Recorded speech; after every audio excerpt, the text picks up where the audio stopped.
Good afternoon and welcome to 5 on Friday. I am just having, who would have thunk it, some technology issues, i.e. I can't turn the screen so that my book covers won't be in reverse. So we're either going to have to live with book covers being in reverse, i.e. actually, maybe those book covers aren't in reverse. Maybe this is working. I'm just going to start. I hope you've had a really great week. I've been really busy. I've been to Toowoomba and done an event up at Toowoomba, and I've got more events on, and most exciting event I think I've got on this weekend is that I'm speaking at my old kindergarten, Yeronga Hyde Road Kindergarten in Brisbane. I went there with my still bestie Zoe Anderson, sorry for outing you Zoe, and they've asked me to come and speak at their fundraiser lunch tomorrow about all things early literacy, which I'm really excited about. And I'm actually taking Zoe Anderson along with me as my guest. It's really nice to be asked to come back and speak at the kindergarten that you absolutely loved. My kindergarten teacher was called Mrs. Lamb, and I adored her. And I was very productive at kindergarten, always doing lots of artworks and so forth. The productivity has remained, I would have to say. All right, I'm going to get started with my 5 on Friday. So again, apologies if this technology lets me down. Can someone tell me if you're seeing these covers the right way around? I'm just so sick of technology this week. That's my other drama for the week. I'm just like so over technology. Anyway, I'm not sure if this is working or not, but we're just going to go with it. The first book I want to talk to you about today is Leonard Doesn't Dance by Frances Watts and illustrated by Judy Watson. I absolutely love everything that Frances Watts. Sorry, Veronica, they are backwards. Yeah, there's some button not working on my phone, so I'm just going to go we'll just look at the end papers because they're glorious instead of looking at backwards text. Sorry about that. I love everything Frances Watts writes, from her picture books to her chapter books. She's just unbelievable. So I had seen this one was coming out. I'd actually seen it on Judy Watson's Instagram. I was following her making all of the birds, and then she announced that she was doing this book with Frances Watts. So I was really, really excited to see this one come about. They have collaborated before on another picture book called Goodnight Mice. And of course, Frances Watts has written probably my all-time favourite picture book, which is Parsley Rabbit's Book About Books, which I talk about at every event I ever go to. And my own copy of it is falling to pieces. I probably should purchase a new one. All right, this one is called Leonard Doesn't Dance, and again, apologies about the mirror image. This is just ridiculous. I'm just over technology this week. It's got stunning end papers, and the illustrations are just to die for. They're really a different colour palette to what you normally get in a picture book for young children. They're complex colours, they're sophisticated colours, they're grown-up colours. They're dark colours, they're not primary colours. There's a whole rainbow of colours and textures. And I noticed when I was reading it with, I didn't notice it. When I was reading it with Chickpea the other night, she said, you can see the scratching in the tree of the bark. You can really see, you can just feel, you could almost touch these illustrations. She's just done an outstanding job with them. They're incredibly visually beautiful, but there's also a lot to pore over in them. So basically the story starts like so. One Sunday morning, Leonard was woken by a tap, tap, tapping from down below. "Who is making that noise?" he groaned. He flew down to the ground to investigate and found that someone had nailed a poster to the trunk of his tree. "Do you like dancing? Join your feathered friends at the Big Beaky Bird Ball next Sunday. All welcome." And so it goes on. So Leonard really wants to go to the Big Beaky Bird Ball. There's a huge amount of alliteration in this book, which is one of my favourite things in a picture book. Sometimes hard to read aloud. And he really, really wants to go, but he gets really distressed because he is not feeling particularly confident about his dancing skills, which I understand. I really, really, I empathise with Leonard. I don't want to go to I don't want to go to a ball either, and I certainly don't want to dance in public. But what he gets really kind of a bit distressed about is he meets all of his friends who are looking for him, and one by one, all of these different birds come along, and they are kind of talking to him about their kind of dancing. I love the woodpeckers. I love the page with the woodpeckers. Just look at those gorgeous woodpeckers. And it says, on Saturday, Leonard saw a whirlwind of woodpeckers whooping and leaping. "Come dance with us, Leonard, they called. Leonard longed to leap and whirl and whoop with them, but he knew he couldn't. I don't dance, he said.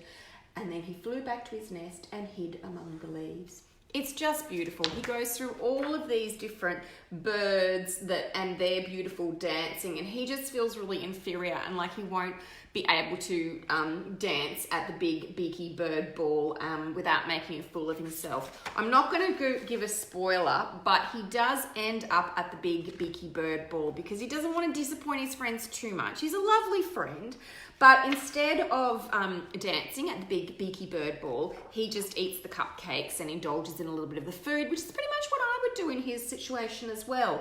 And then something happens, and he kind of he finds his dancing feet, and it's really, really beautiful.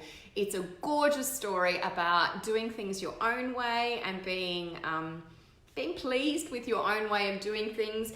It's got really supportive friends in it. There's similar.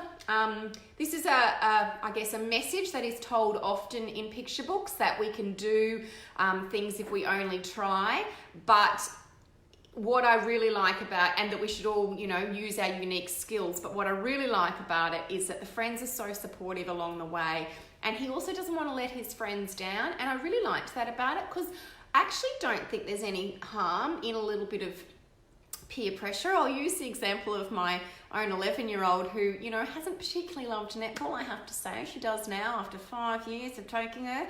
But, I knew a team sport would be good for her because she wouldn't want to let her friends down, and she was just going to be dragged along kicking and screaming with them. And look, she now really enjoys it. And I think sometimes we just all have to find our own way, but our friends can be a really big part of that process. And I just love the message in this story.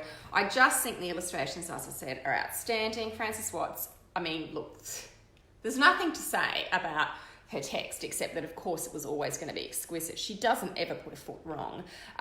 It's really hard to do a rhyming text for any aspiring picture book authors out there, incredibly hard. And they're often not right. This one reads aloud absolutely beautifully. It just rolls off the tongue. It's exquisite. It's rhythmic. It's musical. It feels like you're dancing with these birds. It's really gorgeous.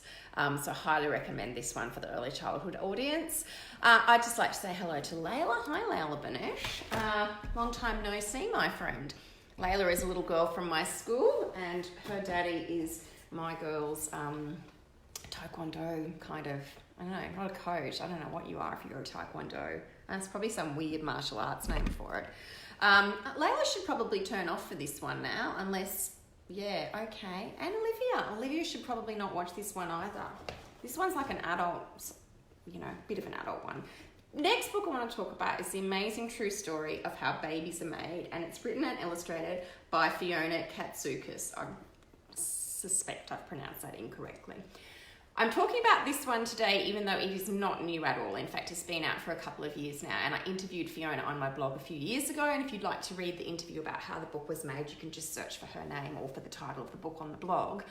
The reason I want to talk about this one again is because I cannot tell you how many times a month people email me and say, I'm looking for a book on explaining the birds and the bees, and looking after my body, my kids looking after their bodies and being safe. And a lot of people email and say, I want a book like Where Did I Come From? Which is a book that my dad sat us all down and read when we were of the appropriate age. And speaking of the appropriate age, the way this book came into my house, I get a lot of review copies of books sent to my house, and it's always been Pudster, who's now 11, it's always been her job to open all of the book mail that comes, and sometimes she whinges that all we ever get in the mail is books. And anyway, a publisher once, the publisher of this book, ABC Books, emailed me, it would have been a while ago now because she was only 7 at the time, and they said, we're just wondering if you were going to review The Amazing True Story of How Babies Are Made. We think it's really up your alley. And I was like, I haven't seen that one. And, it hadn't turned up, and they were going to send me another one. And then a couple of days later, in the car on the way to school, we had at that stage a beautiful Chinese student living with us. No, she's not Chinese, she's Macanese. And our beautiful Macanese student was sitting in the back of the car with Pud, and Pud said to her, so, in China, when there's the sperm and the egg, if the sperm divides and then there's two babies, but you can only have one baby in China. This was just around the time the one-child policy was being abolished. So what happens with like the other bit of the sperm? And I just turned around and said, darling, it's not the sperm that divides. And where did you hear that? Thinking, there's some really interesting conversations going on in the playground. And she sort of just, we got to school and Macanese student was just beside herself giggling and nothing further happened. And then that night, from underneath her pillow, she pulled out this book. And I said, darling, have you read that? And she said, yes, 2 times. And I said, oh, the whole book 2 times. And let me tell you, it does explain absolutely everything. So my child basically gave herself the talk by herself. It was, Dan and I then read the book with her and explained all the concepts appropriately. There was another incident a few months later where she was sitting in the back of our car with some friends from prep or grade 1. I can't remember if she was prep or grade 1. And I heard her saying, so you can have IVF and you can, if you can't have a baby, you can have IVF and there's a sperm and there's an egg and there's a whisk. And I said, there's no whisk. There's no whisk. There's no whisk involved, Ave, and these children do not need that explanation. That's for their parents to have a chat with them about. Anyway, so she absolutely gave herself the talk. This is a brilliant book. If you have children from the ages of 7 in your house, or even younger if if you want to, I think that this is a must-have. We, both the girls have now read this book multiple times, and I've read it with them. It's absolutely brilliant. It really is basically the Where Did I Come From, but it's an updated version. It's got lots of anatomy. It's got lots of stuff about becoming an adult. It's got lots of really, really funny comics, which are funny for the adults as well as for the kids. And I just really like that it, Fiona's just done this fabulous, see, there you go, on your screen on a Friday afternoon, you're getting the talk from me. It's funny, it's warm, it's witty, the cartoons are brilliant. I just really highly recommend it. It's obviously a book you read with your children, unlike me, who didn't read it with their child and they read it by themselves twice. I just was astounded she even knew that it was perhaps something that should go under her pillow. It just blew my mind. When does that start? Anyway, we have since read it multiple times and had lots of interesting discussions about it. It's a great book. Really highly recommend it. All right, so next book I want to talk to you about. I can see that Angela Hayde Harris has now joined me. I hope that Ange has got this one in her repertoire of recipe books at home. Ange Harris is when I am a grown-up, I'm going to be Ange. Ange is the most amazing baker I know and cook. She's just everything I want to be. When I grow up, I'm going to be Angela Harris. Anyway, so Ange, if you don't have this cookbook, you need it for your kids at school. It's Basics to Brilliance Kids. And again, when people email me, just like they email me for books which will help them give their children the talk, they also email me and say, what's the best recipe books for kids? I used to have a really long list, and I still do have a long list on my blog of ones I really like. This is now my absolute go-to. I have to admit, and I'm pretty sure Donna Hay's not watching me, have to admit I haven't been a Donna Hay fan over the years. I love her cookbooks. I wasn't a huge fan of her show or the magazine, but this cookbook is just brilliant. So Putzta is 11, and I reckon she has cooked pretty much everything in this book. These pot stickers were outstanding. She has cooked whole meals from this book. It's just brilliant. We have done some really amazing things in it. I have gifted this book to so many of her friends. We've had the cauliflower mac and cheese. We've just done everything. We've had the risottos. What I really like about it is that it uses healthy ingredients and it subs in things like spelt flour instead of white flour. And instead of, butter, might have olive oil, although she does use butter too. There's nothing wrong with butter. She's just done healthy things. So the chocolate crackles, for example, and it opened at that page all by itself because she's made them so many times. It's got puffed brown rice in it and honey and cacao. She's just taken out some of the kind of more unhealthy ingredients and popped in slightly better choices. So it's a really good, I think, educational book as well. The caramel in this slice is made out of dates and it's just beautiful. I just cannot recommend it highly enough. Yeah, Michelle, I know a lot of people look at this one and they're like, is it good or is it not? It has got my absolute tick of approval. This is a book that I just recommend all the time. It's a great gift book to give to children from about 8 or 9 who are interested in cooking, right up to the ages of 13. And I have to say, I use it quite a lot as well. I really like it. The recipes are simple, but in that really good Donna Hay way, they're a little bit different, and there's a little bit of a spin on some of the classic recipes. Highly, highly recommended. Next book I want to talk about is Sick Bay by Nova Wheatman. And Ange, I don't know if you've read this one yet. I can see that you're still online, I think. Let me know if you've read this one. Oh, look, I adore Nova Wheatman. And nobody warned me about this book before I read it, which I'm really I was like, everyone warns me now if there's a book where there's a father that passes away for obvious reasons, or if it's a really griefy book. And nobody sent me a warning with this book. It's utterly beautiful. I cried before I even read it because the cover was done by Sandra Etrovic.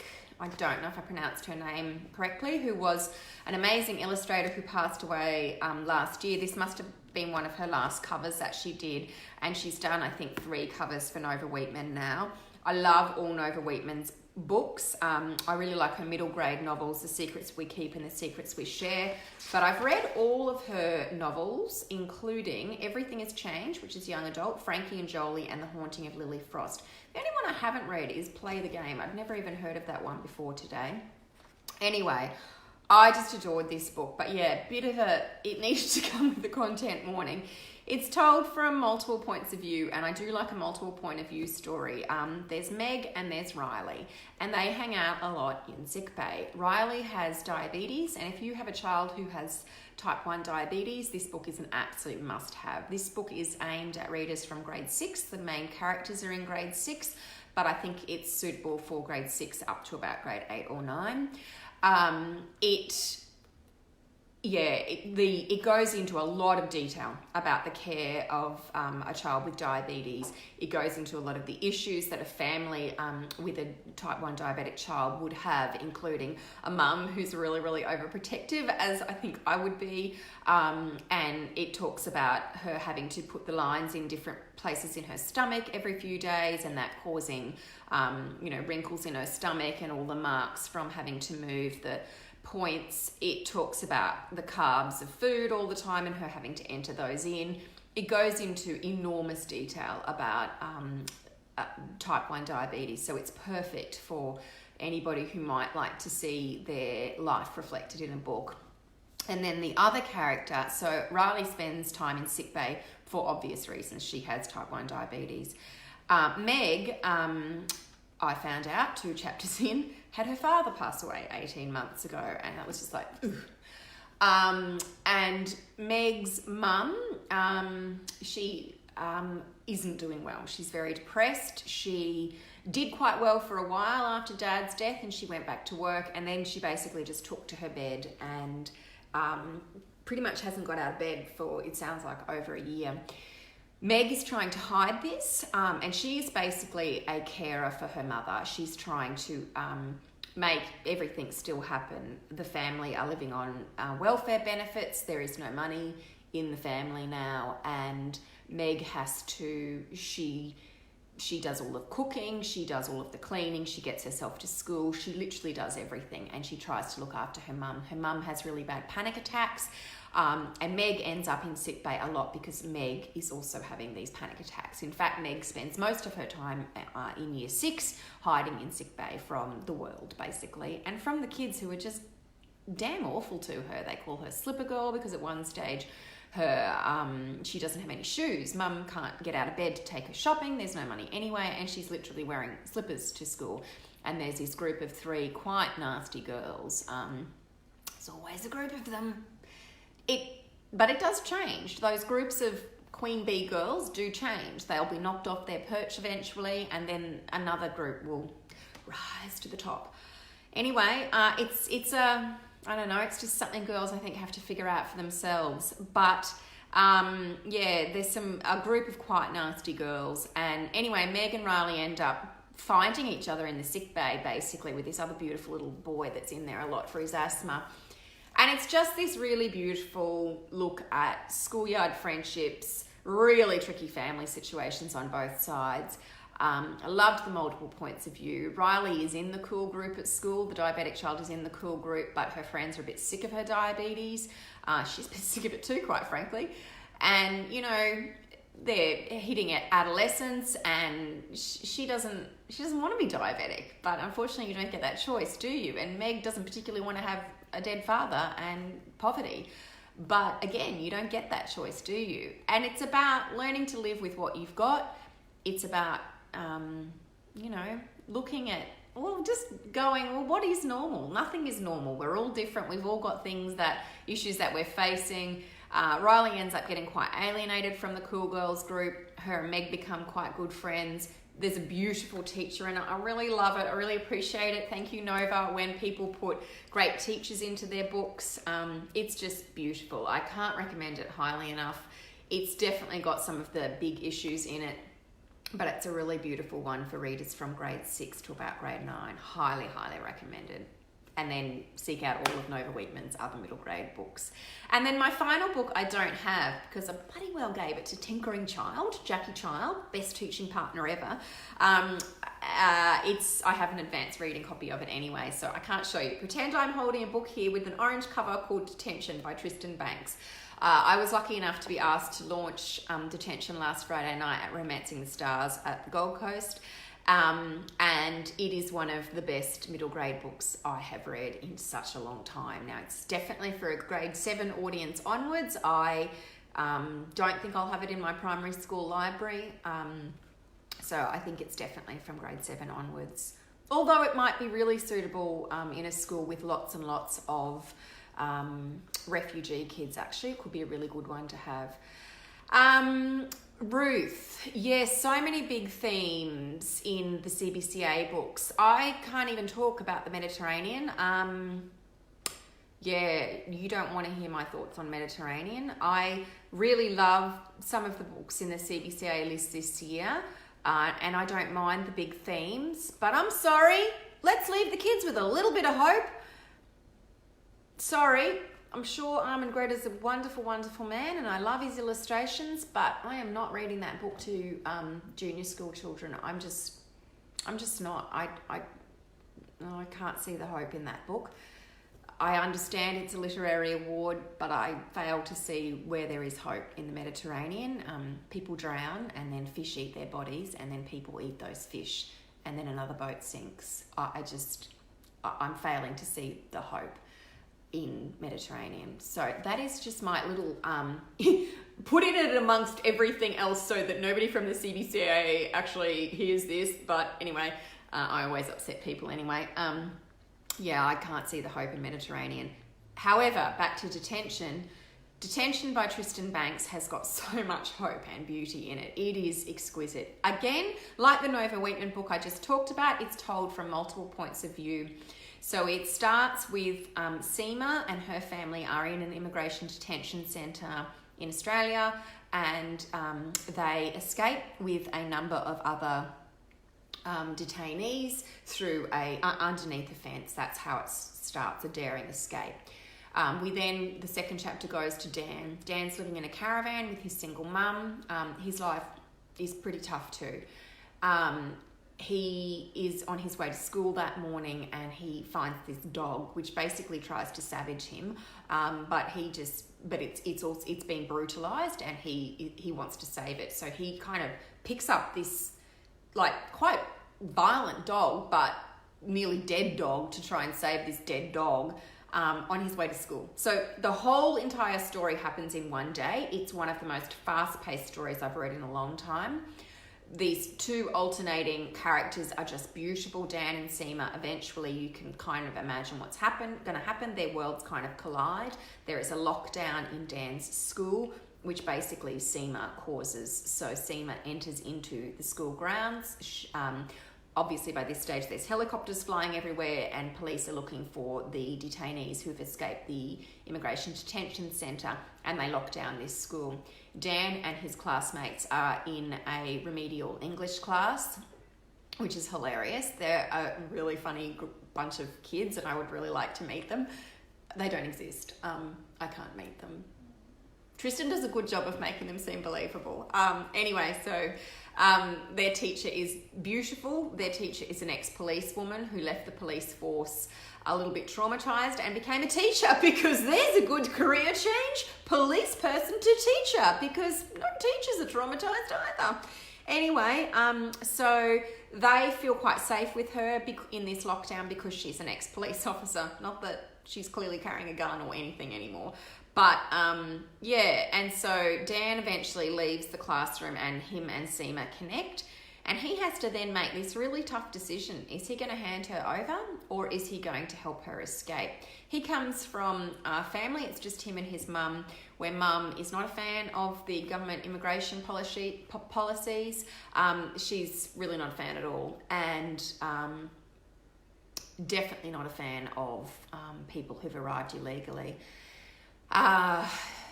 It's just beautiful. It presents both sides of the argument in regards to immigration detention centres and refugees in general. I posted my review of this book on the blog yesterday, which was the 20th of June, because yesterday was World Refugee Day, and I have had some really amazing experiences growing up with beautiful refugee families. The church that I grew up in supported heaps and heaps of refugee families, and in fact some of them were on here earlier this afternoon. I have been incredibly fortunate to have this beautiful community around me growing up, and the theme for Refugee Week this year is share a meal, share a story, and I've been very fortunate to share very, very many meals with some of the beautiful people who have arrived from other parts of the world to Australia, so I just love it. So yeah, it's this amazing story about refugees. It is not, I mean, it is political in a sense, but it presents both sides of the argument. It's incredibly well written. I think Tristan Banks is just getting better and better. I remember reading The Wolf, Two Wolves a few years ago, and thinking, oh, he'll never do better than this.